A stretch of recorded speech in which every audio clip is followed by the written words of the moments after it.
Karena beliau banyak penggemar, Gus, dengan senom Gus, hati-hati dalam menyampaikan. Jangan sampai kemudian apa yang panjenengan sampaikan justru kemudian terkesan memanipulasi umat. Justru yang harus hati-hati itu ente, Pak. Ente ini serampangan menyampaikan informasi seolah-olah benar. Nah, contoh saja yang kemarin yang tadi udah kita singgung. Ya, ternyata di kitab Nasab yang menjadi andalan Kiai Imad dan CS-CS-nya, di kitab Asy-Syajarah Al-Mubarakah, di kitab Tahdzibul Ansab, itu banyak sekali nama Ubaidillah. Kenapa Anda mengkerdilkan nama Ubaidillah? Jadi mengikuti Habib ini itu adalah konsekuensi daripada mengikuti ulama dan para ahli fikih. Karena faktanya ulama dan ahli fikih sampai detik ini, apapun alasan mereka yang sudah wafat pun demikian, meyakini bahwa Sadah Ba'alawi min zuriyati Rasulillah sallallahu alaihi wasallam.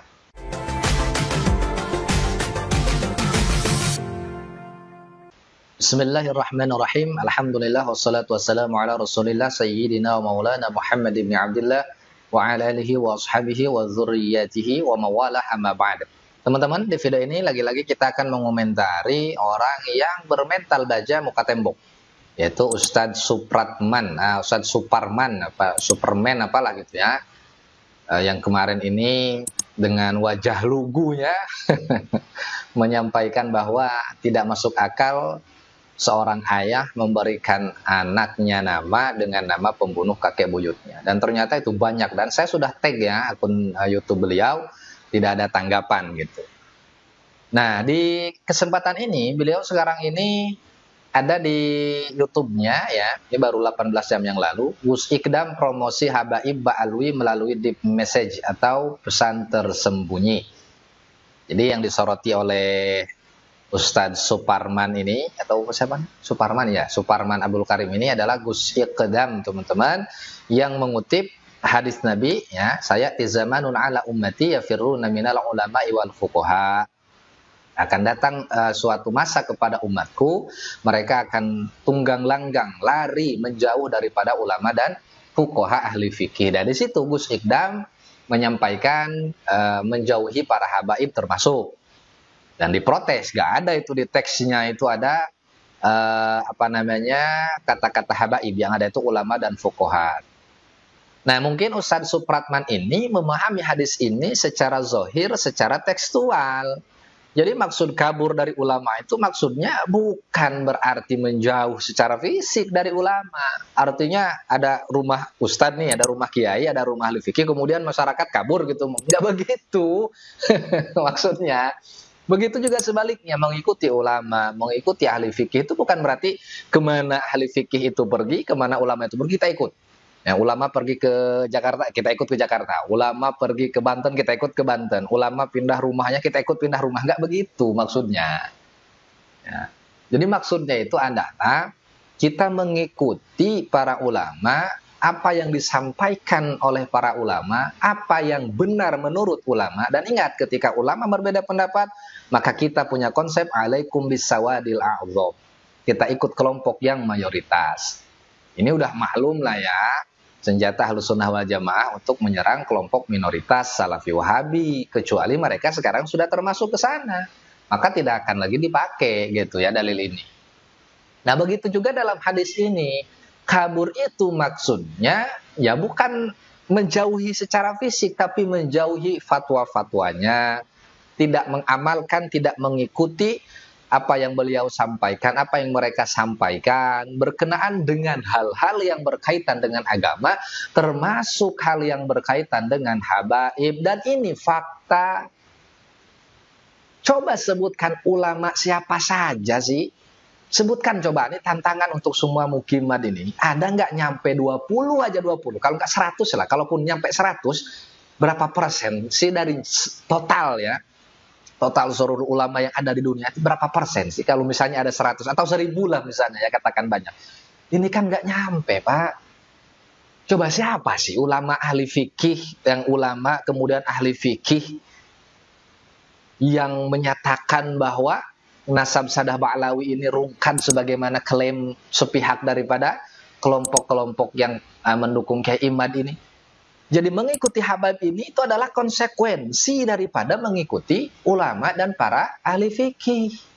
Karena faktanya ulama dan ahli fikih sampai detik ini, apapun alasan mereka yang sudah wafat pun demikian, meyakini bahwa Sadah Ba'alawi min zuriyati Rasulillah sallallahu alaihi wasallam.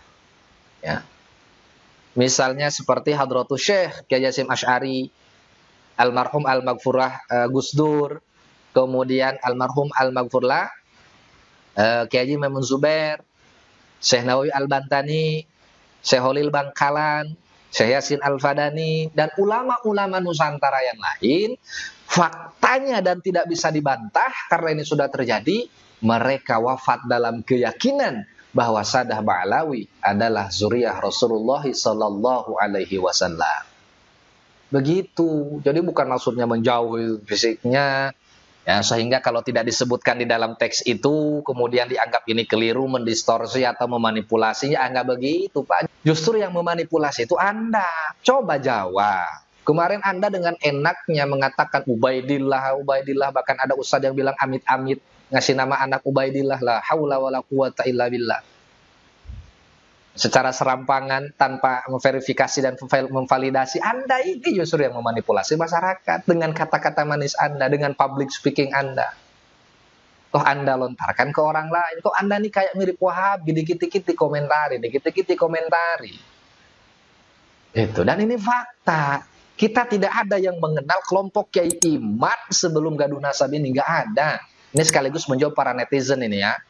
Karena YouTuber-YouTuber yang mengkritik kelompok Kiai Imad ini dianggap numpang tenar. Yang numpang tenar itu Kiai Imad dan kawan-kawan. Siapa yang kenal Kiai Imad? Siapa yang kenal Tubagus Mogi? Siapa yang kenal Ustaz Supratman ini? Sampai saya kerangkul, saya nggak kenal sama dia gitu kan. Cuma tahu di YouTube aja. Kemudian, siapa yang kenal Aziz Jazuli? Siapa yang kenal banyak lagi yang lainnya? Nggak ada, Pak. Mereka tuh dikenal setelah gaduh nasab. Ya memang mereka mengamalkan bul zam-zam fatu'raf. Kencing air zam-zam, sesuatu yang sakral di dalam agama, maka mereka akan masyhur, akan terkenal, akan viral. Dan ini yang mereka lakukan, jalan pintas menuju viral. Ya, dia sorot apa nih yang sekiranya mudah membuat mereka terkenal, akhirnya diambillah habaib. Karena habaib ini bukan skala nasional, skala internasional. Ya, dan bukan cuma hari ini, dari dulu. Ya. Jadi cobalah berpikir cerdas gitu ya. Nah, kita simak dulu teman-teman, seperti apa video dari Kang Ustadz Supratman ini ya. Pertama, kesalahan fatal Gus Ikdam adalah telah sengaja mengeksploitasi makna hadis Nabi. Satu, Gus Ikdam, kesalahan pertama Gus Ikdam, menurut Kang Ustadz Supratman ini, Gus Ikdam sengaja mengeksploitasi makna hadis Nabi Shallallahu Alaihi Wasallam. Ini sebagaimana yang sudah saya jelaskan ya barusan. Jadi mungkin memahaminya ini secara tekstual. Ibarat Wahabi kan minta dalil maulid Nabi. Mana buktinya Nabi Muhammad bikin panggung undang penceramah misalkan begitu. Ya nggak ada Pak. Beristidlalnya para ulama itu bukan begitu. Orang alim beristidlalnya nggak begitu Pak. Gitu ya Pak Ustadz, Kang Supratman. Karena beliau banyak penggemar, Gus, dengan senom Gus, hati-hati dalam menyampaikan. Jangan sampai kemudian apa yang panjenengan sampaikan justru kemudian terkesan memanipulasi umat. Justru yang harus hati-hati itu ente Pak. Ente ini serampangan menyampaikan informasi seolah-olah benar. Nah, contoh saja yang kemarin yang tadi udah kita singgung. Ya, ternyata di kitab Nasab yang menjadi andalan Kiai Imad dan CS-CS-nya, di kitab Asy-Syajarah Al-Mubarakah, di kitab Tahdzibul Ansab, itu banyak sekali nama Ubaidillah. Kenapa Anda mengkerdilkan nama Ubaidillah? Bahkan yang lucu lagi, ya, ada sekarang ini narasi-narasi Ubaidillah ini adalah anaknya Maimun. Karena ada membaca satu bait nazom gitu. Padahal salah memahami atau memang sengaja disalahpahami. Jadi yang memanipulasi itu Anda Pak Supratman, yang harus hati-hati itu Anda. Gitu ya. Ini yang pertama. Karena mengapa? Ini sama saja sudah memanipulasi, bahkan boleh jadi mengeksploitasi makna hadis itu sendiri. Dan dikhawatirkan kemudian pemaknaan secara serampang begini bisa mendistorsi kemuliaan dari sabda Nabi Sallallahu Alaihi Wasallam. Itu poin pertama. Poin yang kedua, Dalam konteks ini berarti Gus Ikdam mendukung argumentasi bahwasanya habaib merupakan dzurriyyat Nabi. Ini masalah. Loh, masalah buat siapa, Pak? Justru yang bermasalah itu yang sedikit, yang menganggap bahwa Sadah Ba'lawi itu tidak terverifikasi. Itu zuriyah Rasulullah sallallahu alaihi wasallam. Lah kok ini yang yang sedikit mempertanyakan yang banyak, gimana sih, Pak? Logikanya? Yang bermasalah itu otak kita yang banyak, apa otak Bapak yang secuil gitu. Ya. Apa orang banyak, ulama banyak, apa ya kelompok-kelompok antum itu loh yang ya bisa dihitung jari gitu. Mengapa saya katakan masalah? Karena para habaib sama sekali tidak terbukti sebagai dzurriyyat Nabi. Wah. Ketika orang yang tidak terbukti sebagai dzurriyyat Nabi, lantas kemudian mengaku-ngaku sebagai keturunan Nabi, lalu kita benarkan, maka sama saja kita sudah menyakiti Rasulullah Sallallahu Alaihi Wasallam. Waduh, dengan entengnya Pak. Jadi orang yang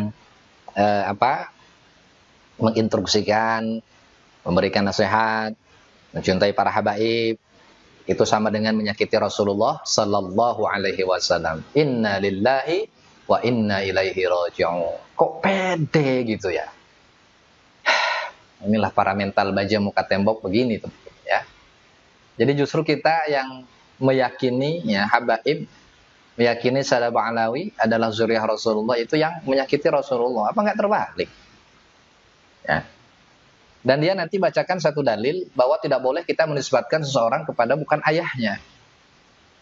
Tapi dia lupa bahwa ada hadis yang lain dan ini ancaman. Bahkan salah satu penyebab kekufuran at-ta'nu fin nasab, membatalkan nasab orang. Walaupun mereka nanti akan berdalih, kami nggak membatalkan, wong tidak terisbat kok. Terserahlah gitu ya. Karena kan jangankan satu dua orang, seluruh mufti, wa in aftal muftun, seluruh mufti di dunia mengisbat, meyakini bahwa Sadah Ba'lawi adalah zuriyah Rasul, maka Kiai Haji Imaduddin dan bala tentaranya tidak akan pernah percaya. Ya, ngapain lagi debat yang sudah menutup pintu kebenaran. Repot kalau begitu, Pak. Itu kan memposisikan diri sebagai nabi gitu kan, secara tidak langsung. Menganggap dirinya maksum, tidak mungkin salah, tidak mungkin keliru, pasti benarnya. La haula wala quwata illa billahil aliyyil azim. Ya beginilah teman-teman ya. Sekali lagi orang-orang yang hatinya sudah dipenuhi dengan kebencian, maka tidak akan pernah berpikir secara rasional. Ya. Maka kita pun juga harus berhati-hati, teman-teman. Yang mencintai para habaib pun demikian juga. Habibaka haunamma asa yakuna baghidhuka yaumamma. Cintailah orang yang memang kamu cintai sekedarnya saja, karena bisa jadi orang yang kamu cintai akan menjadi orang yang paling kamu benci. Begitu juga sebaliknya, wabghid baghidhuka haunamma asa yakuna habibaka yaumamma. Bencilah orang yang kalian benci ala kadarnya, karena bisa jadi orang yang kamu benci akan menjadi orang yang paling kamu cintai. Ketika kita sudah terlalu, maka kita akan kesulitan melawan ego, melawan rasa sombong, melawan ketakaburan dalam hati, walaupun hati kita menganggap bahwa apa yang kita nyatakan selama ini salah, tapi karena ego dan takabur yang didasari oleh kebencian yang sangat mendalam dan terlalu, maka akhir-akhirnya mereka hanya akan menjadi orang yang munafik. Na'udzubillah min dzalik. Wallahu a'lam.